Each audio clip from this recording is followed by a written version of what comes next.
Evolución, Darwin, Charles Darwin y la selección natural.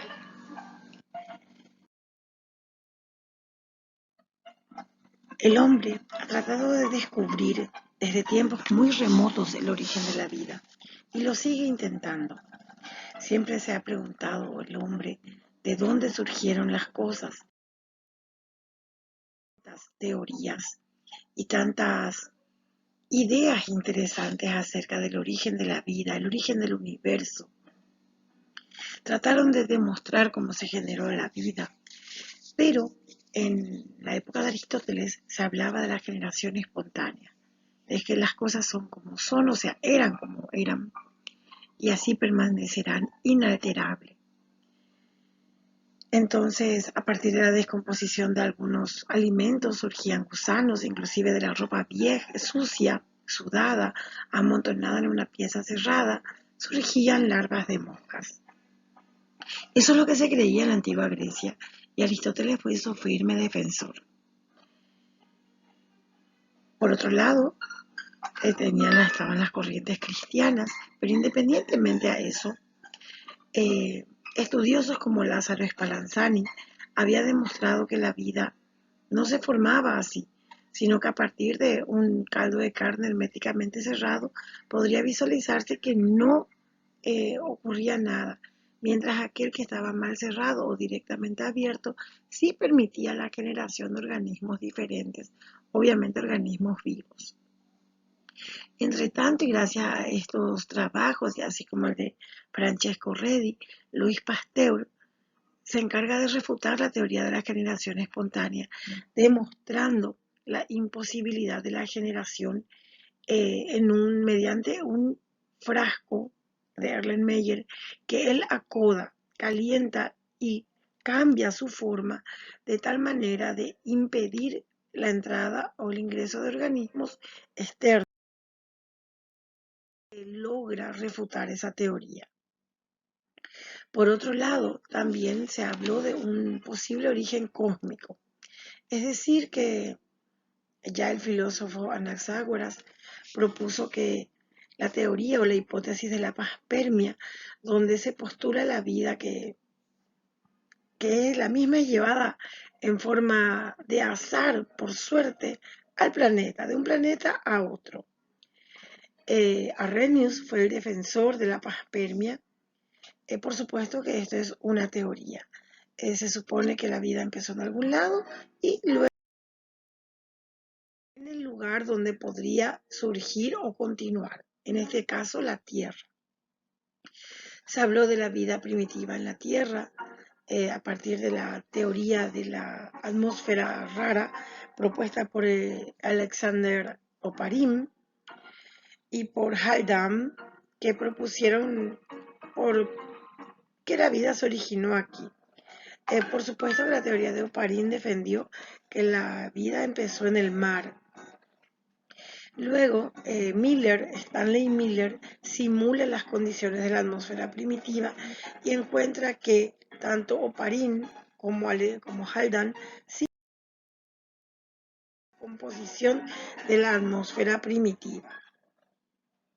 Por otro lado, la teoría de los coacervados y las microesferas, en la cual se apoyó, defendió Oparin, donde él explicó que la vida inició en el mar a través de los pequeños coacervados, que eran pequeñas moléculas envueltas de macromoléculas, y en el medio interno unas enzimas que podrían ser el precursor de las reacciones químicas para la formación de vida.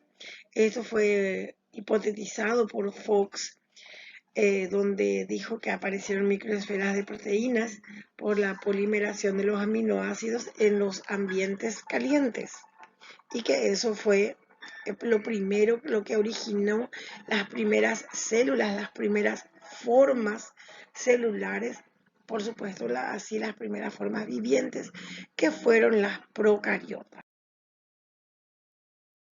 Luego, también por otra parte, surgieron teorías, por supuesto que más tarde a Charles Darwin. Luego el transformismo, que son leyendas fabulosas, ¿verdad? Donde se hablan de diferentes individuos. Por otra parte, también el fijismo o creacionismo a partir de las creencias religiosas, donde descendemos básicamente de Adán y Eva, y reza el Génesis en el capítulo 1, versículos del 1 al 19, donde explica la teoría eh, de la vida, del inicio de la vida, a partir de la obra de Dios. Por supuesto que eso también es discutible. ¿Por qué? Porque sencillamente eh, están los defensores y eso se debe respetar. En el fijismo y en el creacionismo fue un poco difícil explicar. También fue propuesto por George Cuvier, donde él mencionó que hubieron muchísimas catástrofes geológicas, o sea, los tsunamis, los terremotos, erupciones volcánicas, el diluvio universal, que fue una inundación grandiosa, donde él menciona a esos eventos naturales como los causantes y la extinción de las especies, así como la creación de nuevas. Sí, pero solamente que no explicó. Entonces, en el siglo XIX surgen nuevas teorías basadas en la idea de que los seres vivos pueden transformarse a lo largo de las evolutivas. Entonces, por un lado, aparece Lamarck, Juan Bautista Lamarck, proponiendo una idea, una hipótesis de que todas las especies podían evolucionar en forma gradual y a lo largo de su existencia, desde los organismos más pequeños hasta los más complejos. Había propuesto Lamarck y se basó en la tendencia de la complejidad, aparición de adaptaciones y herencia de los caracteres adquiridos. En cuanto a la complejidad, él se propuso y se basó en que los organismos son complejos y estos se tienen que adaptar a las circunstancias del ambiente, eh, originando nuevos órganos. Mientras que habló de la adaptación, donde dijo que un órgano se tenía que adaptar porque si no se utilizaba, se atrofiaba y desaparecía.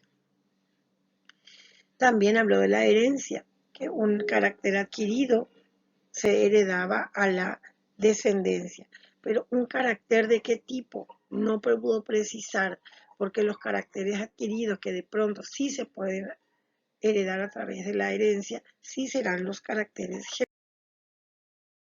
genéticos. Por ejemplo, una persona que hace fisicoculturismo se casa, tiene hijos, sus hijos no van a nacer fisicoculturistas. O sea que básicamente a eso él se refirió. Entonces, hay muchas cosas que no se pueden heredar, o sea, que no son heredables por genes. Y él habló de las jirafas. Él explicó y vio que las jirafas de repente dijo, bueno, las jirafas no alcanzaban más su comida, entonces su cuello se estiró y ellas pudieron de ese modo ser alimentadas. Sin embargo, eso no fue así, sino que más tarde, por los vestigios que se habían encontrado, sin embargo, los vestigios demostraron que las jirafas de cuello corto existieron y las jirafas de cuello largo también, pereciendo las de cuello corto porque no alcanzaron la comida. Posibilidades. Y es lo que de la mano de Charles Darwin ya puede demostrarse, aceptando de este modo, en cierta manera, las hipótesis de Lamarck en cuanto a adaptaciones y evoluciones paulatinas. Y fue así que Lamarck y el caso de las jirafas quedó resuelto a partir de la... entonces aparecen los grandes, Charles Darwin y Alfred Wallace, contemporáneos pero de edades diferentes, donde el señor Alfred Wallace era ya un poco más mayor y Charles era aún joven. Estos dos grandes han dado sus conclusiones correctas para convertirse en los padres de la teoría de la evolución. Fueron científicos, ellos llegaron en formas separadas a las mismas conclusiones en épocas aproximadas de su vida y con Charles Darwin muy joven había estudiado medicina y él tomó un viaje a bordo de un barco llamado Beagle y visitó las Malvinas, las Maldivas, los Galápagos, Tahití, Nueva Zelanda, Australia, Mauricio. Y lo más interesante estuvo en la isla de los Galápagos, en la que se convenció de la evolución e investigó durante 20 años de su vida y recogió pruebas.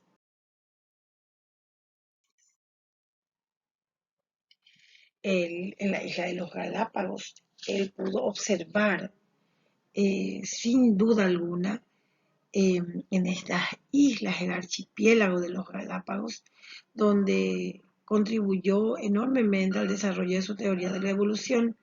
A él le sorprendió la gran diversidad de organismos en el archipiélago, porque un archipiélago es un conjunto de islas y en cada isla él encontró especies de reptiles, aves y plantas. Ellas diferían totalmente de una isla a otra, pero seguían siendo especies similares y aún más eran diferentes a las que vivían en el continente. Por ejemplo, los pinzones, como vemos aquí, si a los que se les llamó los pinzones de Darwin, encontró que eran diferentes en cuanto a su aparato bucal, especialmente el pico. ¿Por qué? Porque había diferencias de tamaño, grosor e inclusive forma en función al alimento que ellos consumían. Y eso les dio una idea de que lo que no se adapta perece. Y tal es así que le permitió luego seguir observando que ellos tenían, al ser diferentes, al tener diferentes formatos de pico, también su alimento era diferente en función a la comida que en el sitio donde ellos estaban viviendo, ellos podían encontrar para alimentarse. Esta teoría que él empezó a escribir ya después de cuando, al final del viaje, cuando quedó ya enfermo en Inglaterra, después de 1836 hablamos, él encontró un libro llamado Ensayos sobre el principio de la población, de Thomas Malthus. Y esto le dio pueda realmente plasmar en su libro que publicó en 1871, El origen de las especies, donde él sin lugar a dudas, él dejaba plasmado el hecho de que solo los más aptos sobreviven, el que no se adapta perece, muere, desaparece. Simplemente en tres principios o en tres conceptos, donde indicó que de qué dependía la evolución de la elevada capacidad reproductora de los seres vivos, de la variabilidad de la descendencia y de la actuación del proceso llamado selección natural. Dijo que el mundo no era estático, sino que ha sufrido una serie de transformaciones a través del tiempo, que las especies han variado durante un proceso evolutivo gradual y continuo, en el que unas se extinguen y otras se originan. Él no pudo demostrar el por qué, pero sí lo indicó. Entonces él indicó que también las semejanzas de las especies eran un indicio de que las especies están emparentadas y que son comunes en cuanto a su antepasado, que el cambio evolutivo es el producto de la selección natural que operaba tanto sobre la variabilidad de los caracteres de los seres vivos, así como su supervivencia en el medio, luchando por su existencia. E incluso mencionó la palabra que era misteriosa. Sin embargo, sí sentó las bases y lo dejó plasmado en su libro, al que tituló El origen de las especies por medio de la selección natural o la conservación de razas favorecidas en la lucha por su existencia.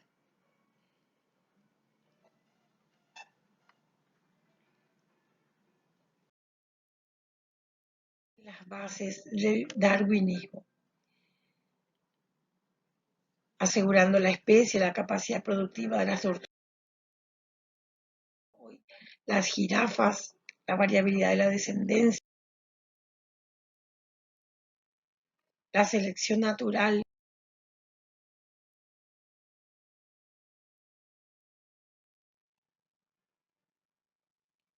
No olvidemos que Darwin mencionó la variabilidad genética. Todo aquel que se adaptó va a sobrevivir. La selección natural, la Darwin ya explicó,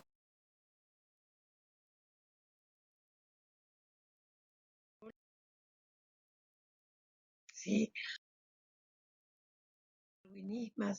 Darwinistas que rezan a la variabilidad genética y a la selección natural.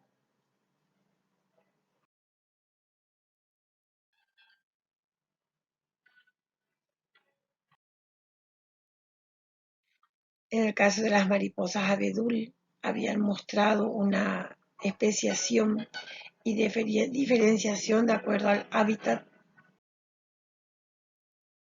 que han permitido pensar en el resultado de la revolución industrial. Han desaparecido algunas especies para camuflarse, se modificaron, unas prevalecieron y otras o se mantuvieron inactivas. En forma reciente, en cuanto a la teoría de la evolución natural, se habla del neutralismo, donde los genes mutantes ni favorecen ni eliminan, todos son aparecidos por azar y por aparece en otra época. Pruebas de la evolución existen varias. Son las pruebas anatómicas de los órganos homólogos, las pruebas anatómicas de los órganos, donde de repente son similares, pero ellos son diferentes. Los órganos vestigiales, los que han quedado pero ya no sirven, ya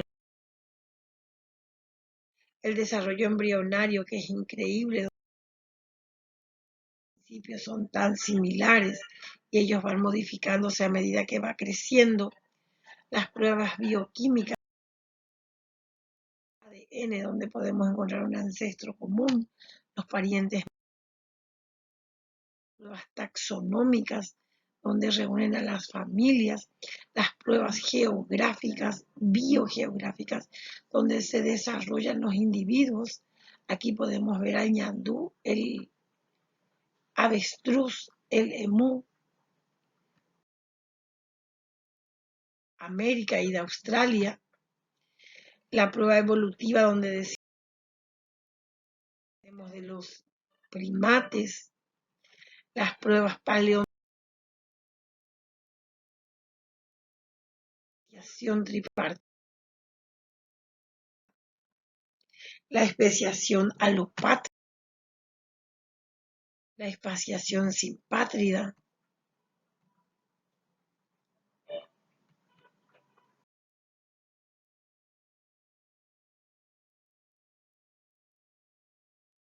el aislativo,